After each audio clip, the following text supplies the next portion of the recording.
Welcome to Winterwatch with a difference. And if you think it's a bit chilly outside, then think again. We're going back 50 years to the big freeze of 1963, and we're going to be asking what impact this horrid winter had on us and, of course, our wildlife.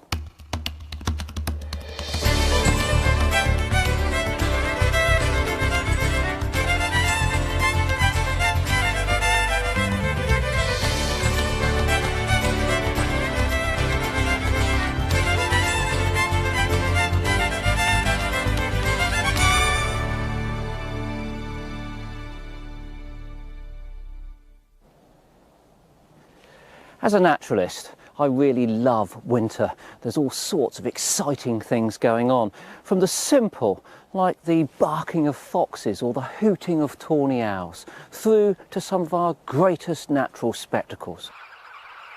Vast flocks of waders gathering at their high tide roost. Millions of starlings performing their fabulous aerial acrobatics. And the sound of wild geese filling the air. And of course, with all the leaves off of the trees, it's often the very best time to actually see the wildlife, as I'm finding out here at Winterwatch HQ at the Argos Field Centre in the Highlands of Scotland. But let's not forget that this is also the most challenging time of year, both for us and for the wildlife. Especially as our weather is becoming more and more topsy-turvy, more unpredictable. In some winters, like this one, the whole country is virtually underwater.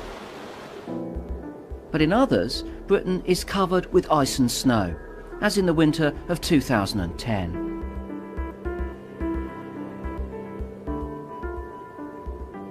But that was nothing compared to 50 years ago. Now, I was just 18 months old back in 1963, when we experienced not just the worst winter in living memory, but the worst winter for 200 years. From Boxing Day 1962 to early March 63, the whole country lay under a thick blanket of snow and ice. And for a while, it really did seem as if it would never come to an end. It was called the winter to end all winters, but it's gone down in history simply as the Big Freeze. In a few moments, we're going to take a look at a documentary that was made towards the end of this terrible winter, and it really does illustrate just how hard it was. But whilst you're watching this fascinating footage, do spare a thought for the plight of our British wildlife, something that the filmmakers at the time didn't seem to fully appreciate. After you've seen the film, I'm going to explore what happened to our wildlife during the 63 winter, and what might happen if we suffered a similar Arctic freeze-up today. For the next 45 minutes, snuggle up in your centrally heated living rooms as we're going to take a trip back through time to when there weren't colour or widescreen TVs. It's the Big Freeze of 1963. Now it's Siberia.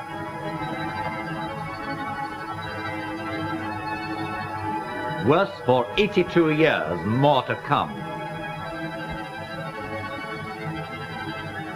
Britain is snowed to a standstill. Babies in peril. It's Britain's most costly winter. It's chaos. The great power scandal.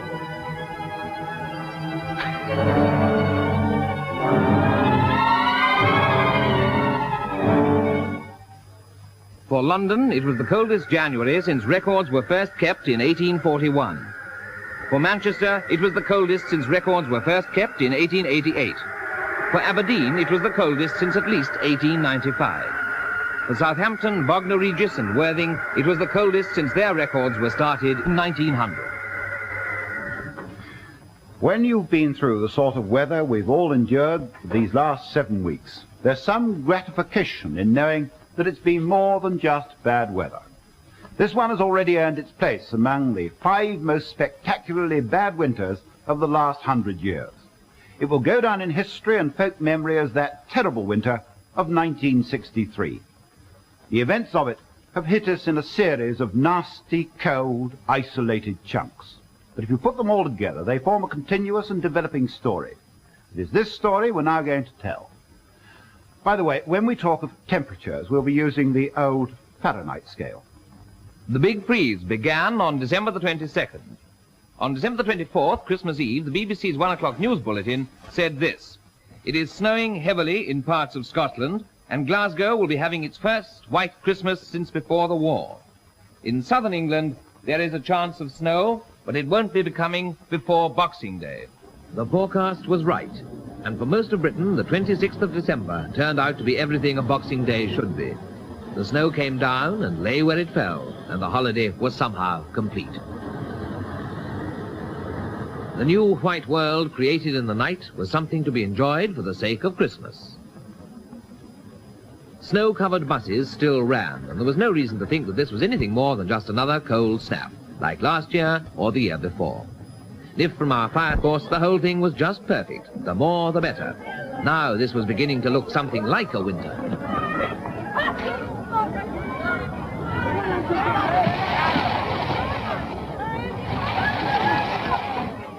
Every sledge and toboggan was out, and those who hadn't even a tea tray made do.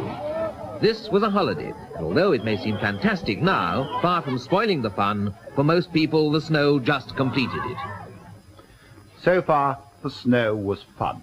Mercifully, all the thousands of parents and children who built snowmen on Boxing Day didn't realize that they would still be there in February. The first inkling we had that we were in for something exceptional came the weekend after Christmas. Before the first snow had even looked like melting, in fact while most of it was still lying where it had fallen, there came another and even greater blizzard. It was the worst blizzard for 15 years, and in southern England the worst avalanche of snow in living memory.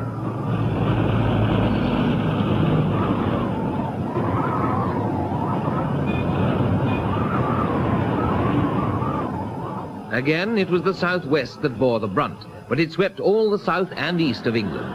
There were gusts of nearly 90 miles an hour, and it was bitterly cold.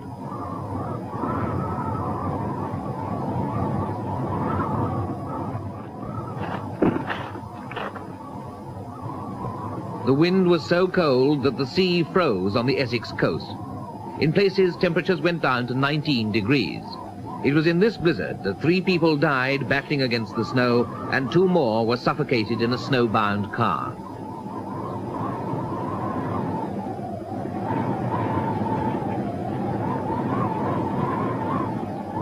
With this blizzard on top of the heavy Boxing Day fall, there were now drifts of 15 and 20 feet. Motorists were advised to take no journeys whatsoever, not even essential ones. Hundreds of villages were isolated, and so were towns like Weymouth, Oakhampton, Tavistock, Bridport and Blandford. Dartmoor was like Siberia, and the prison and Princetown were cut off for days. By the time this blizzard had finally blown itself out, 200 main roads were impassable, and 95,000 miles of road were snowbound. The dislocation of Boxing Day had become the chaos of New Year's Eve. 1962 went out with the southern half of Britain littered with abandoned cars.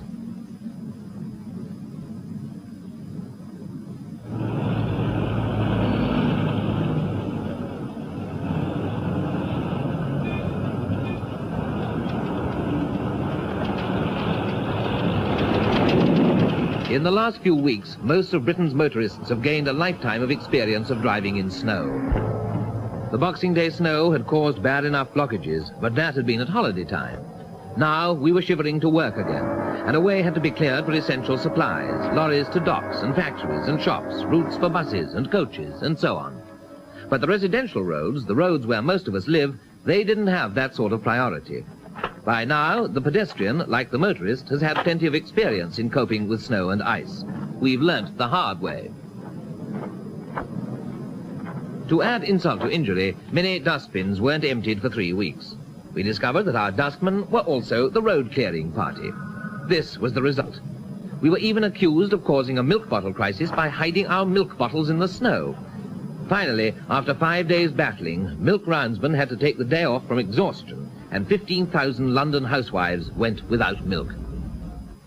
As we said, the worst area hit by the blizzard was the southwest, where almost all the roads were blocked. In fact, the A39 from Linton to Porlock here was blocked on December the 30th and is still blocked to this day.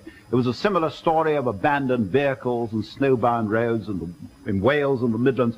And of course the M1 did keep open throughout the road from London up to Birmingham and Coventry and the Midlands, although it was reduced to single-lane traffic on occasions. Now, except for the A681 up here, the Todmorden to Bacup Road, all roads crossing the Pennines closed at some time or another. The Snake Pass, the A57, which goes from Sheffield to Glossop, was blocked then and is still blocked now, and it will be 2 weeks before they make any attempt to clear it because of the great walls of snow.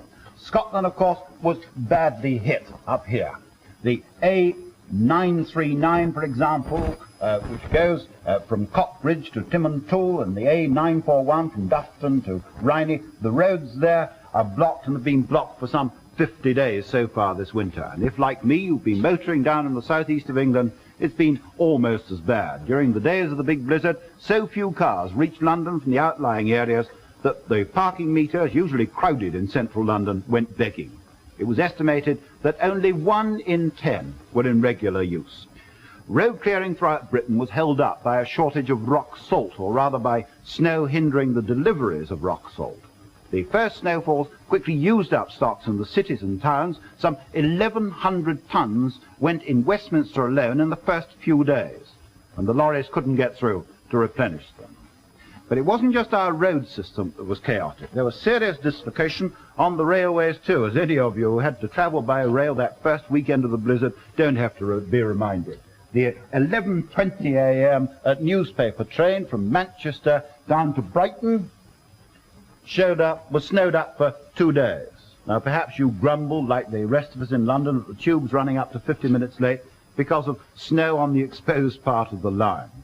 Or there were again, perhaps, some of you who are some of the hundreds, if not thousands of passengers who spent the chilling hours stuck or snowed down in the snows here on Dartmoor, or else between Edinburgh and Carlisle, or perhaps between London and Birmingham here.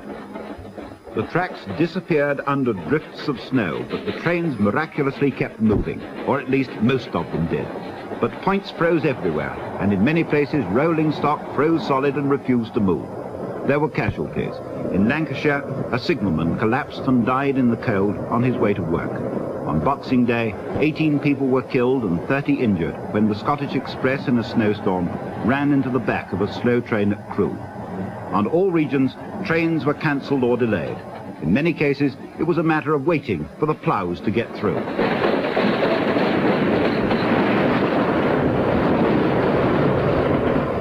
On top of Arctic conditions, the demands on the railways got even heavier than usual. In badly hit areas, trains were often the only form of communication. Men worked all day and all night to keep branch lines clear. These lines, already fighting against redundancy, suddenly became vital links. Trains were diverted. Birmingham to London went via Oxford. Expresses were cancelled and schedules thrown out of the window. Up in Scotland, the main line between Edinburgh and Carlisle was blocked by an avalanche a quarter of a mile long.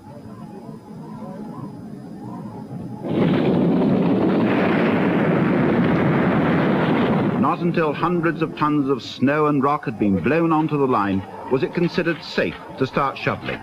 And then it took 24 hours to get through. One goods train on Dartmoor got completely buried. 2 other engines went out to its rescue with snowplows, but a blizzard was blowing. The drifts were 20 foot high, and they got buried too.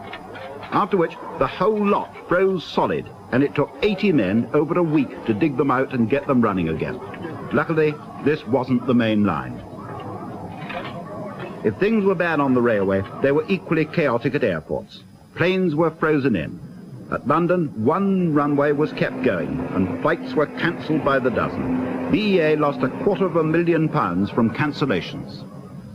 The paralysis of our roads, railways and airports was sudden and dramatic, and the nation's resources of snowplows, shovels, rock salt, dynamite and muscle were quickly turned to getting the long-distance lorries and the mainline trains moving again. But that was cold comfort if you happened to live away from one of the Ministry of Transport's trunk roads, or else at the end of a British Railways branch line. For our villages and hamlets and farms, the big blizzard was the beginning of a monstrously memorable winter, of a tragic winter. By New Year's Day, at least 11 people had died as a direct result of the blizzard. At Marlborough in Wiltshire, a 60-year-old woman went out to exercise her dog. She was later found dead with the dog whimpering beside her. You had to go up in a helicopter to see the full effect of the blizzard. And the effect was total paralysis. Farmers had stopped thinking about producing to survive. It was now a question of surviving to produce. For villages and farms all over southern England, the telephone was the only remaining link with the rest of the world.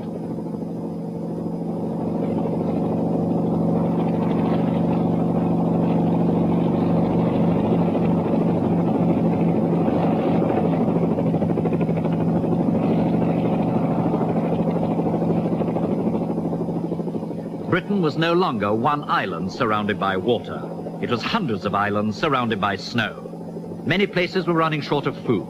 A Wiltshire orphanage with 30 children under 5 years old was cut off for 3 days and desperate for fresh milk. And trapped in the deep snow were some people needing medical supplies and help, and expectant mothers with babies due. It's no wonder the helicopters had the busiest week in their history.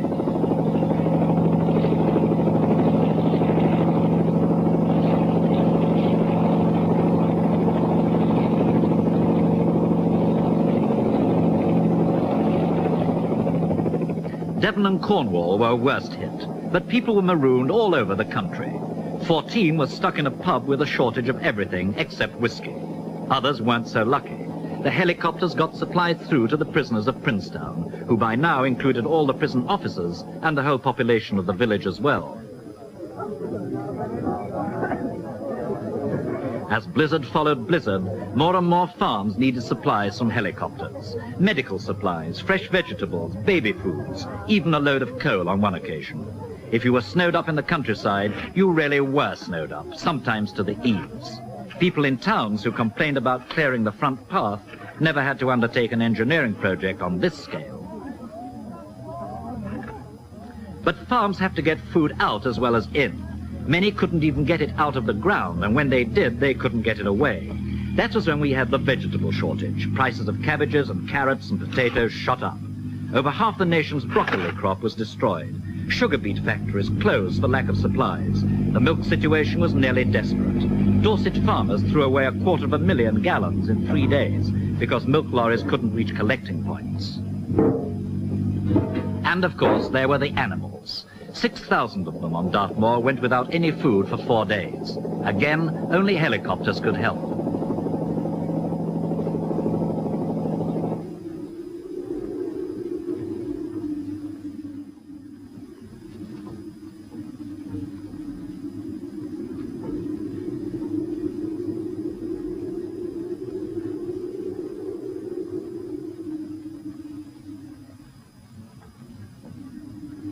Worst hit of all were the sheep.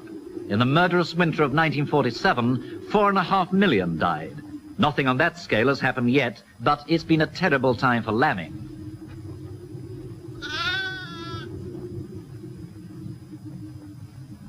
The full effects of the weather on sheep can't be measured yet because many ewes who haven't yet lambed may have been critically weakened.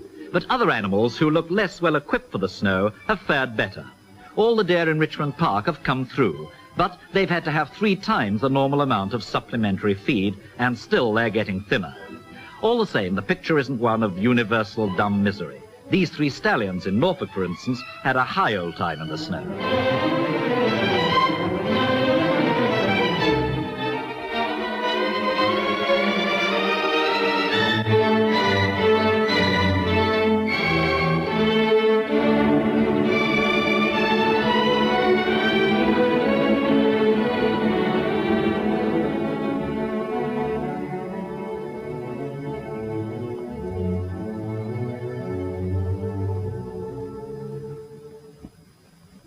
Chaos on the roads and railways, chaos on our farms and villages, but also chaos for British sport. The Boxing Day programme was the first to be hit. All racing was cancelled. No rugby league games took place, and only 5 First Division football matches. But that was just a start. Since then, little organised sport has in fact taken place. The Football League fixture list and the FA Cup tie programme is in a glorious chaotic mess. The latest count of matches postponed or cancelled is approaching the 500 mark, and the season's already been extended once, and it looks like being extended again and again. Over 1,000 rugby games have been put off, and not a single race meeting has taken place since the snow started. And at a couple of greyhound meetings, even the electric hair froze. For ordinary winter events, conditions were as bad as they could be. All the race courses were the same, and there was no need even to go out and inspect the course. One despairing glance was enough. In fact, the going was so soft, there was only one way of getting round the track at all.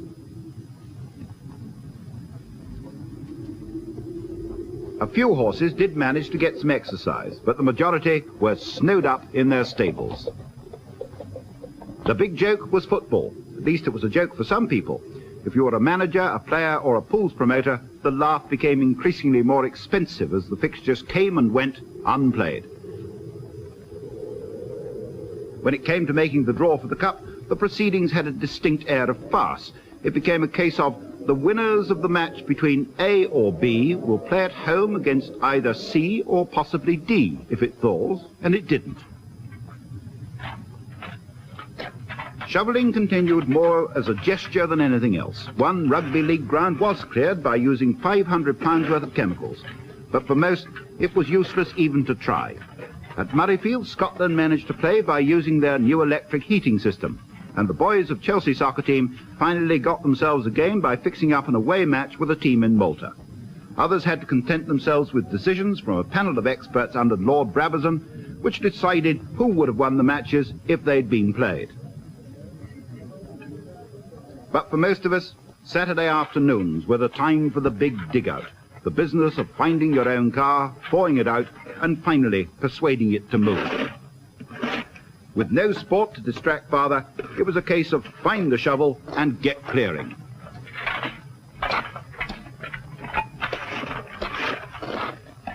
And when the steps and the pavement and the front path and the backyard were all clear, there was still the roof. All over Britain, the streets rang to the sound of shovels. And inevitably, the big snows of 1963 were compared with the big snows of 1947. But now people were making comparisons of a different kind, comparisons of adversity, comparisons with the Blitz. Mr. John Pedder, the postmaster at snowbound Lynmouth in Devon, said this: "There's a real touch of wartime spirit, a tremendous community feeling. People who've been enemies for years are chatting with each other again." A single week was bringing more stories of grim endurance and courageous rescue than ordinarily in a whole year. On Dartmoor, a party of soldiers had a very narrow escape from freezing to death. 6 young recruits with only 3 months' army experience had been sent out on a map-reading exercise. It very soon turned into a survival test.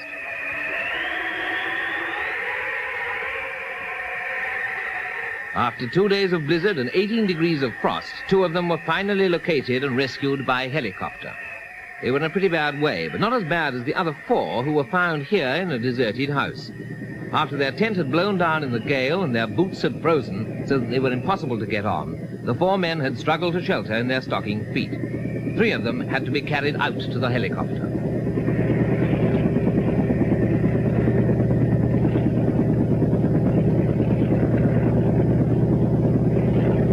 All of them were frozen stiff and had severe frostbite. It had been quite a lesson, but not in map reading. Helicopters were also used to rescue 2 old ladies on Exmoor. Both of them were over 75, and for a long time they refused to go. The RAF had been supplying them with food, and they could see no reason to budge. But in the end, they got so bored with their own company, they decided to move after all, if only for the trip.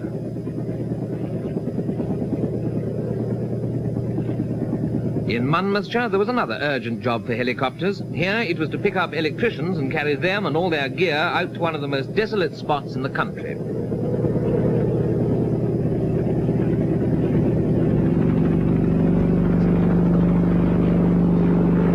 high-voltage cable to use great lengths of rope, which could be run out, attached to the helicopter, and flown over the cables.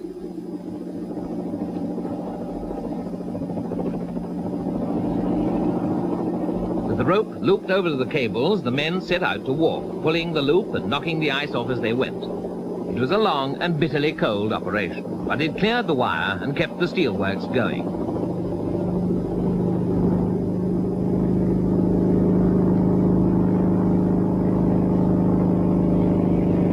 The longest walk of all, or at any rate what must have seemed like the longest walk, was from Fylingdales. This was the scene of the great airlift, but before the helicopters arrived, 100 stranded civilians took to the moors and walked back to civilization.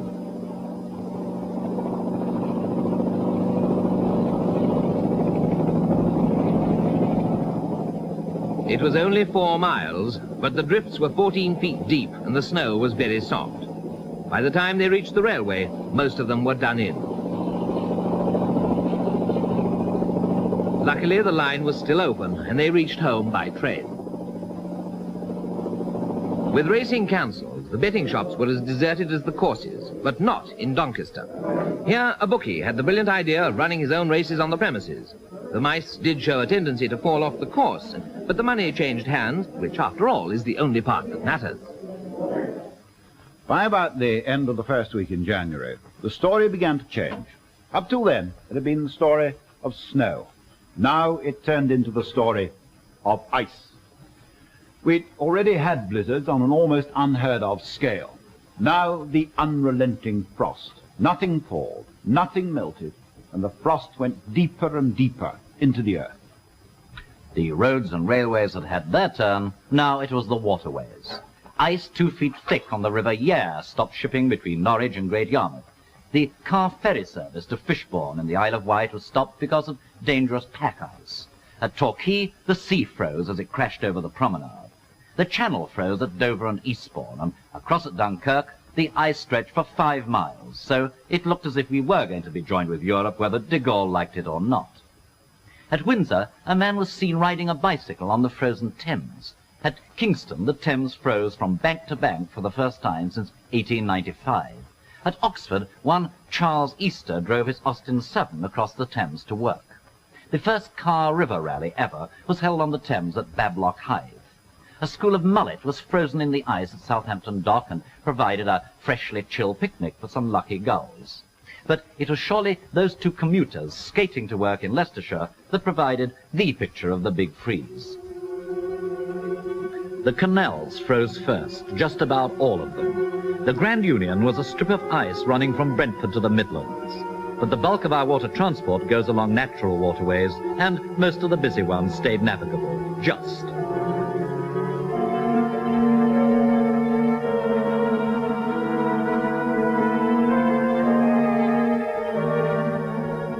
But many rivers froze up along the edges of the navigable channel.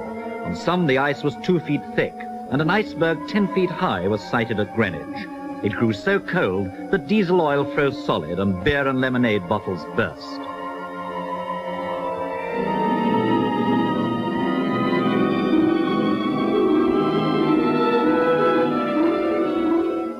As the bitter weather went on, even the coast and harbour started to ice up. At several places, the sea froze, sometimes for 100 feet out from the shore. There was pack ice in most ports. On the Humber, it forced a lightship adrift, and there were sheets of ice in the docks at Chatham, Liverpool, Bristol and Southampton. It was like a polar landscape.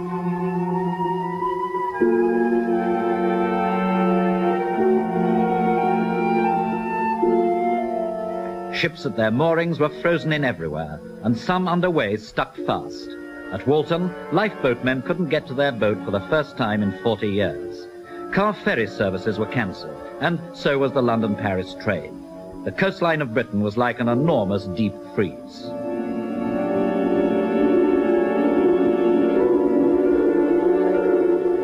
It was about then that we learnt that the Soviet Antarctic base in Queen Maud Land had reported temperatures of 39 degrees, 13 degrees warmer than London. For the first time in living memory, the Medway froze right across from Chatham to Rochester, with ice 2 feet thick. The Navy had to use an icebreaker to keep Chatham Dockyard free. Of course, not everyone found the ice a menace. What you lost on the football pitch, you gained on the ice rink. Suddenly, Britain had become a winter sports resort. For most of us, the sport was improvised and unofficial. But in Lincolnshire, the Frees made the Professional Ice Race Championship of Great Britain possible for the first time since 1959.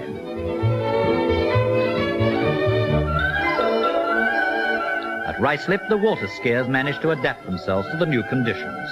With a car instead of a motorboat to do the towing, a new sport was born. A pointless one, but new.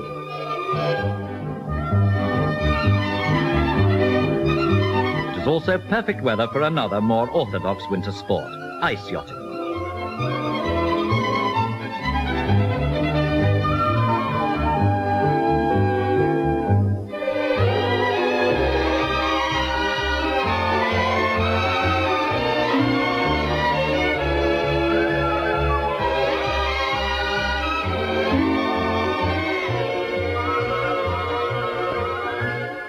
If you hadn't got an ice yacht of your own, you could always adapt a sailing dinghy.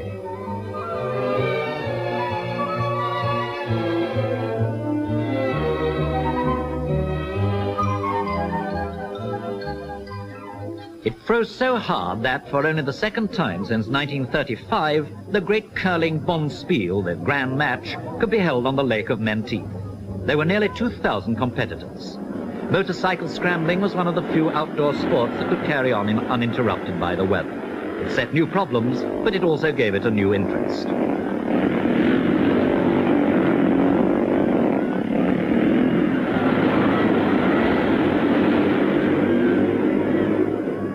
As the cold got deeper still, the landscape of Britain took on a totally new appearance.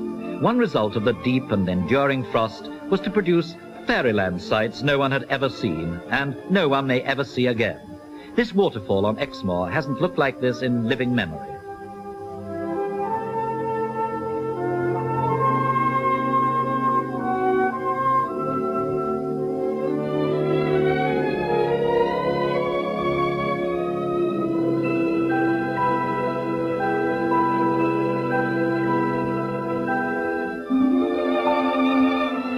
Even more spectacular are the Aysgarth Falls, and while even this sight may not reconcile you to this winter, at least it's one of the few items on the credit side.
In other parts of the country, things weren't quite so beautiful. Chaos turned into crisis. It soon became clear that we simply couldn't cope with the cold spell of this severity and duration. Salt, water, gas, electricity, paraffin, milk bottles, vegetables, coal, candles, disposable nappies, all of these were difficult or impossible to get at some time or other. And the water crisis is by no means over yet. In London alone, the Metropolitan Water Board have had well over 3,000 burst mains reported since the cold weather started. In Birmingham, hundreds of underground service pipes froze solid, and in the Manchester area, the number of bursts of all kinds approached the 200,000 mark. In many parts of the country, water rationing was the order of the day, and the emergency water tanker became a familiar sight. But for thousands of people, this was the only supply of water there was, apart from melted snow. In other places, tanks were set up in the street. But even they froze up, and you needed hot water to thaw out the tap before you could get cold water to make hot water with.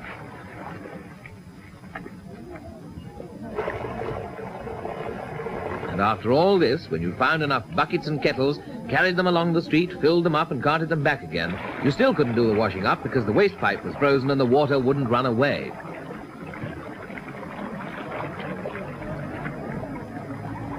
The only ones who didn't mind were the children. School lavatories froze, and that was the end of school. In parts of South Wales, even the 11 plus was put off. 120 schools in Hampshire never opened at all after the holidays, and in London over 20,000 children stayed at home. Down every street, in every town, the same plea was heard. Please send the plumber. But the worst failure was in electricity. The grid simply couldn't deliver the power fast enough. We got used to power cuts, at least in the London area, during the power workers go slow early in January. But once that unofficial dispute had been settled, we assumed, wrongly as it turned out, that there was going to be enough electricity to go around everywhere. It soon became apparent that someone had underestimated our electricity requirements even for a normal winter, and the buck of blame was passed pretty smartly around, almost as quickly as the electricity was going through the grid itself during those frenetic days. The Electricity Board admitted that they'd had to make massive disconnections in the southeast, and practically no one in the country had full power right through the crisis. The electricity people's advertising slogan, "Plug in electric living, that's all you have to do," had by now a pretty hollow ring. In Piccadilly, the lights went out for the first time since 1949. Hospitals were cut off without warning. Canterbury Cathedral blacked out in the middle of a service. Shops and offices kept going by candlelight. As the load increased, the supply dropped. And then came the worst. Electricity cables from Britain's largest power stations were short-circuited by freezing fog. Men worked non-stop for 72 hours to clear the ice and get the supply going again. And of course, when electrical power was cut, everyone turned to gas. Many people, in fact, kept their ovens on and open for heating. Faithful, constant gas. You can rely on gas, the ad said. But alas, we couldn't rely on gas. Gas couldn't cope either. The demand for gas rose everywhere, and where they could deliver, they couldn't keep up with the demand. If you wanted coal for the fire, you had to go and fetch it for yourself.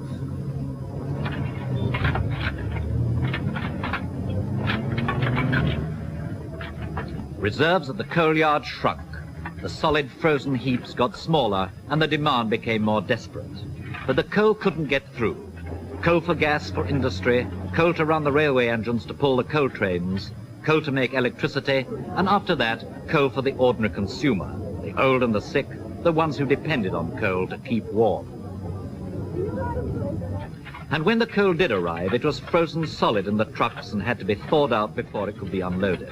The heaps were hard as rock, but valuable as gold. British Railways introduced a coal lift. 20 special trains carrying 650 tons each shuttled backward and forward to the south of England. Emergency lorries ran through the ice and snow in a never-ending stream. As a coal board official said, we were on a knife edge. Crisis, crisis, crisis. What would have happened to the country if the freeze had gone on for another week? We shall mercifully, we hope, never know. On January the 25th, warmer air moved in from the Atlantic to cover Scotland, Northern Ireland and Northern England, and by the morning of the 26th covered the whole of Britain. And that was the thaw. We never thought slush could look so beautiful. People even started to see their lawns for the first time since Christmas. Of course, it brought out the bursts. This one closed London Southampton Row, but after being frozen stiff for 35 days, it was a small price to pay. It wasn't even the fast, dangerous thaw we'd been warned of. It was slow and mild. It seemed too good to be true. It was too good to be true.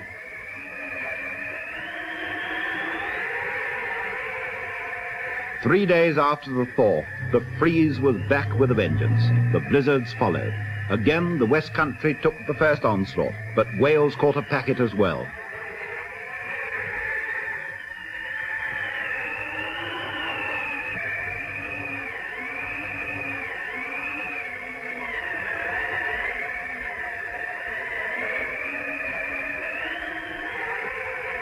When the blizzard stopped, we took stock again and found it was worse than ever. On the 8th of February, 70 people were marooned in cars and lorries around Dartmoor.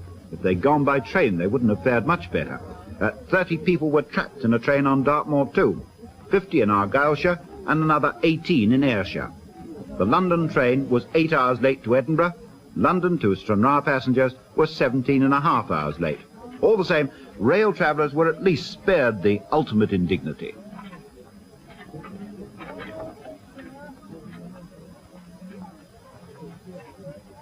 All over Britain, motorists and highway authorities started digging out yet again. This time, it was worse than ever before. Again, 200 main roads were blocked.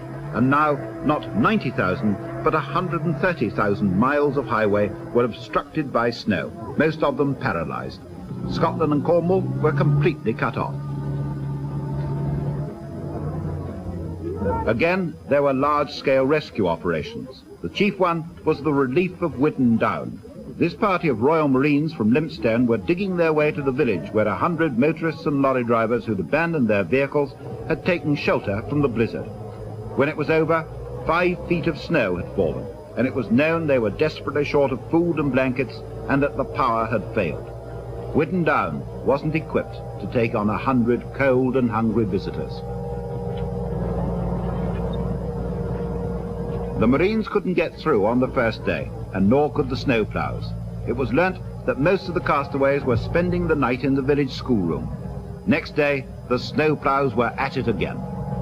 By the time the clearance squads got through, 100 drivers had had a night to remember. It was the night when the southwest broke another weather record. Snow on the ground for 45 consecutive days. But by now, the hard-hit southwesterners were being warned of another new danger, a quick thaw with high winds and floods. The floods came.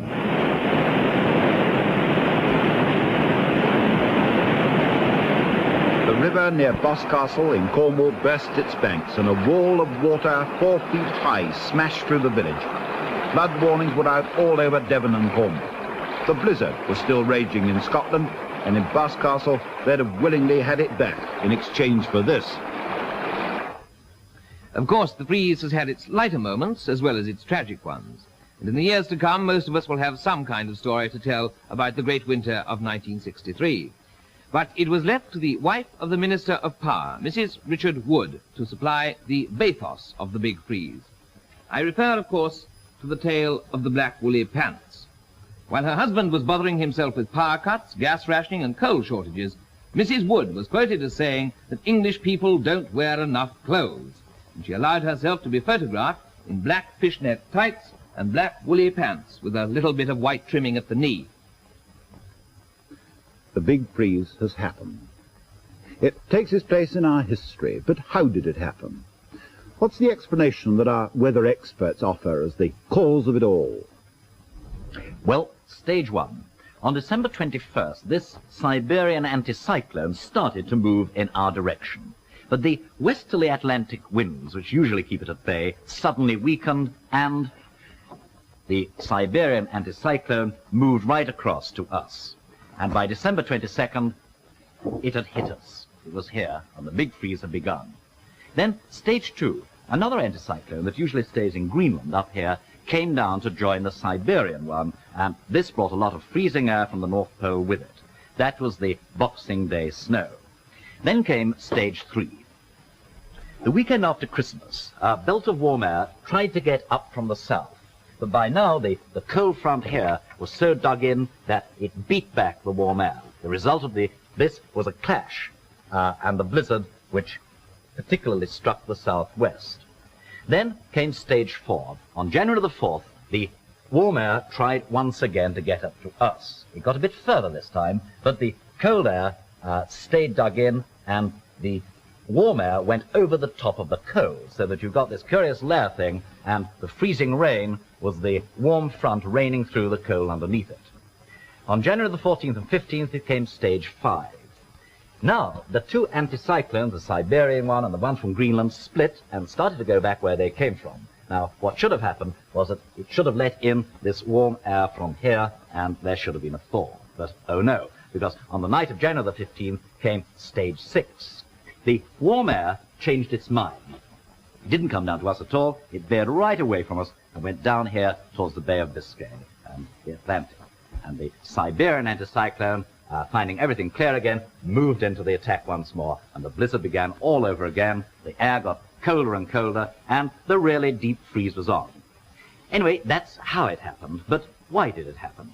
Now, some American weathermen have come forward with a fascinating theory. If you remember, what started the whole thing off was those westerly winds. They should have kept out the Siberian anticyclone, but they didn't. Why didn't they? Well, the Americans say that the reason is to be found here, in the Pacific, of all places, near Hawaii. There's a patch of Pacific Ocean, hundreds and thousands of square miles, that suddenly last summer got unusually warm and has stayed like that during the autumn and winter.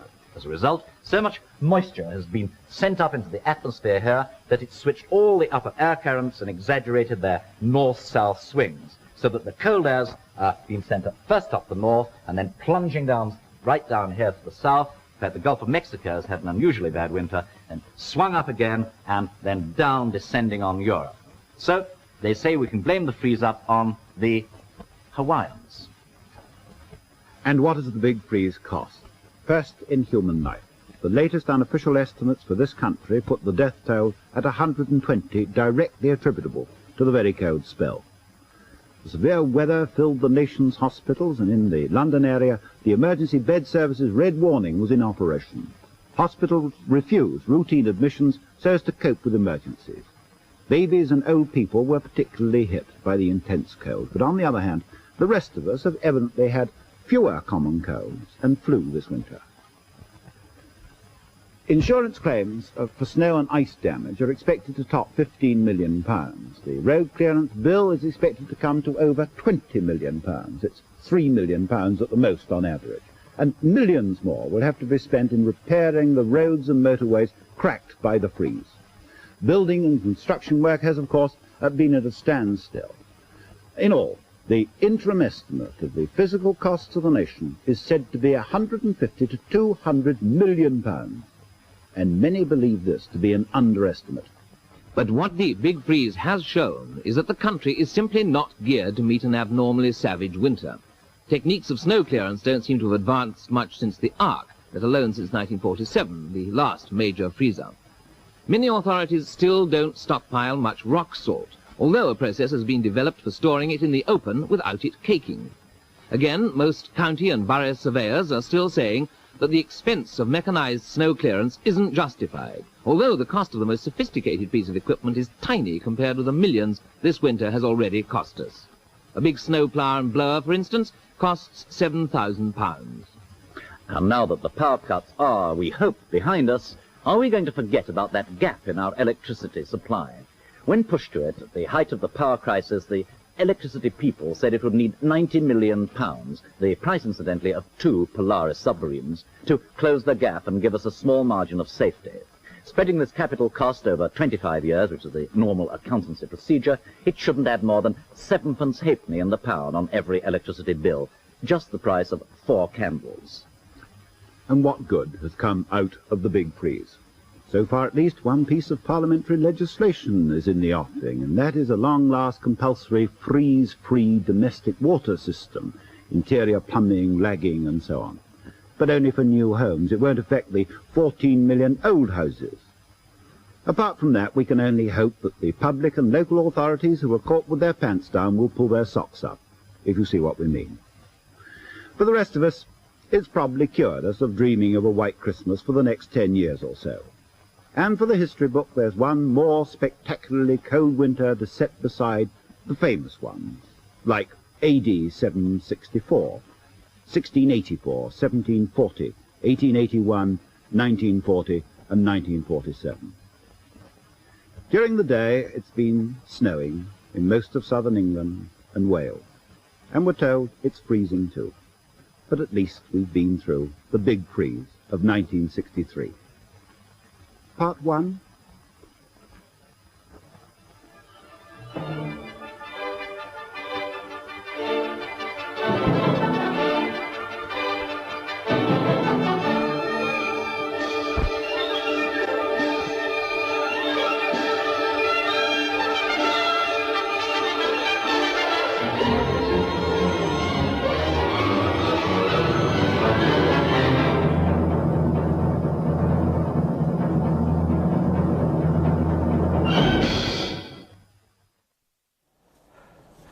What an extraordinary film.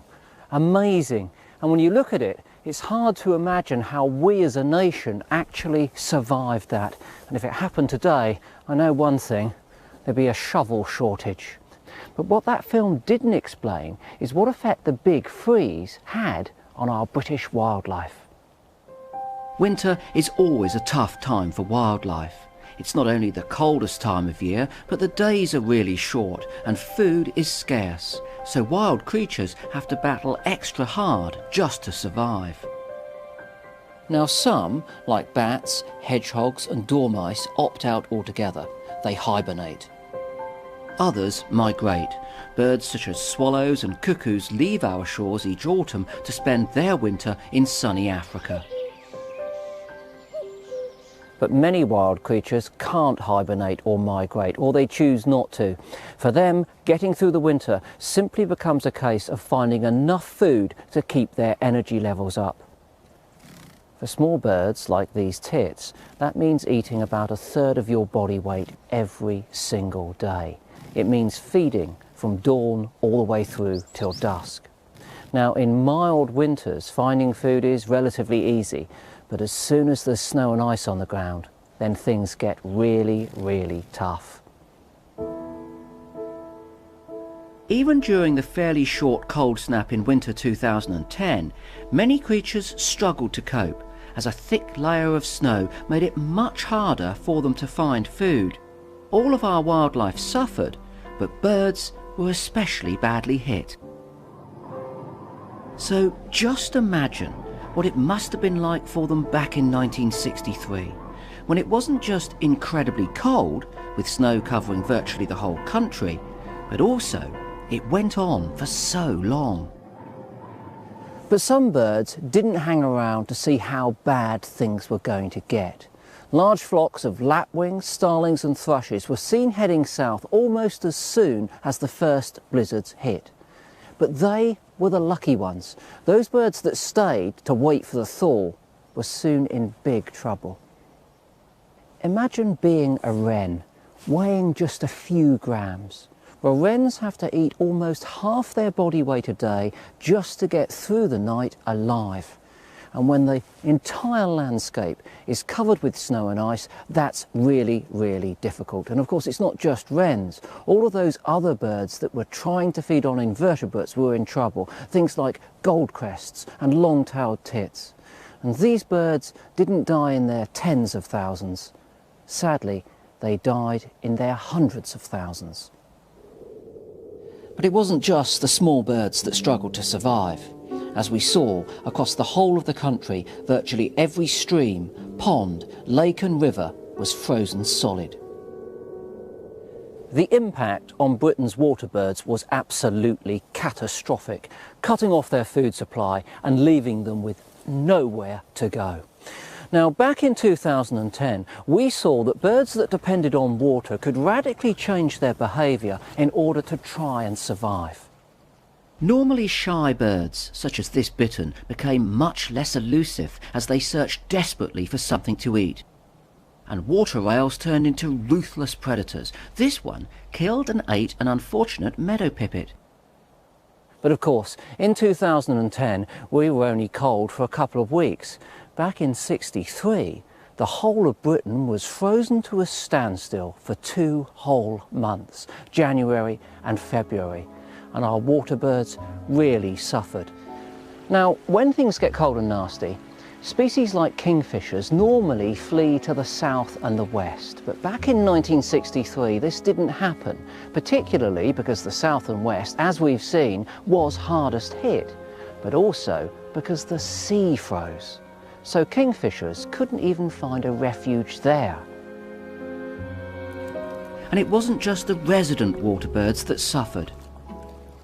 Every winter, Britain's coastal estuaries and marshes play host to millions of waders and wildfowl, ducks, geese and swans that come here from the Arctic in search of a milder climate and plenty of food.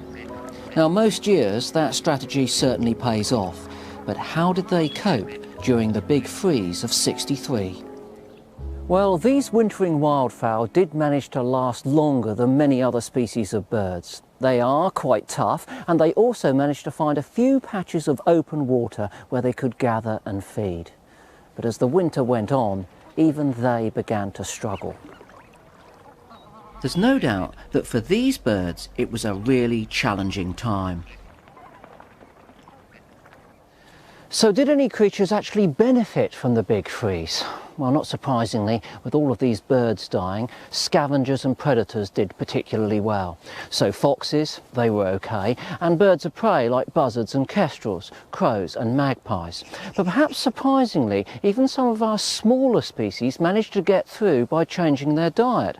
Starlings and sparrows, which normally eat grain, turned cannibal and started eating the corpses of their cousins that had died of starvation. By the beginning of March, with no sign of the snow melting, it must have seemed as if the big freeze would never end. But within a week, the thaw had finally begun, and it was time to count the cost. It was estimated that over half of all Britain's birds had died as a result of that terrible winter. Frankly, it's unimaginable, isn't it? And yet, really surprisingly, it didn't make that much difference to their numbers in the long term. Take the wren, for instance. Within just 5 years, it had bounced back to the levels its population was at before the big freeze. And by the mid-1970s, it had even become Britain's commonest bird. Now, it might seem odd that this big freeze didn't have the negative impact on our bird populations in the long term that we might have suspected. But then you see, many of these birds have evolved to cope with these sorts of natural disasters.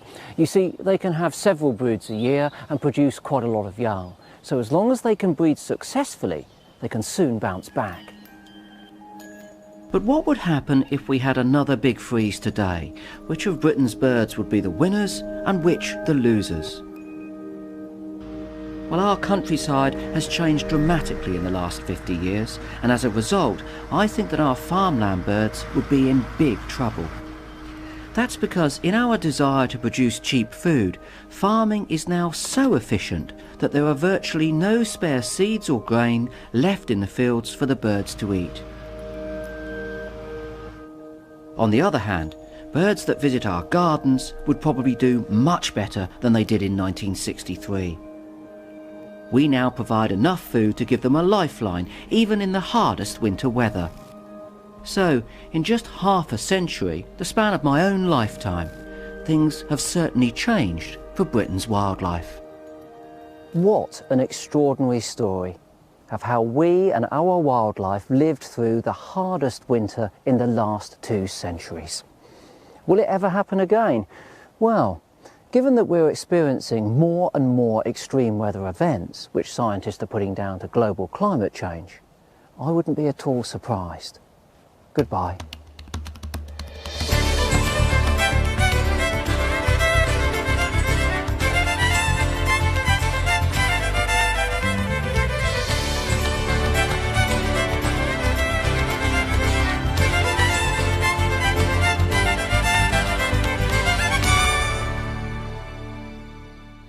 I know where I stand, I know where this party stands, and that's in the national interest.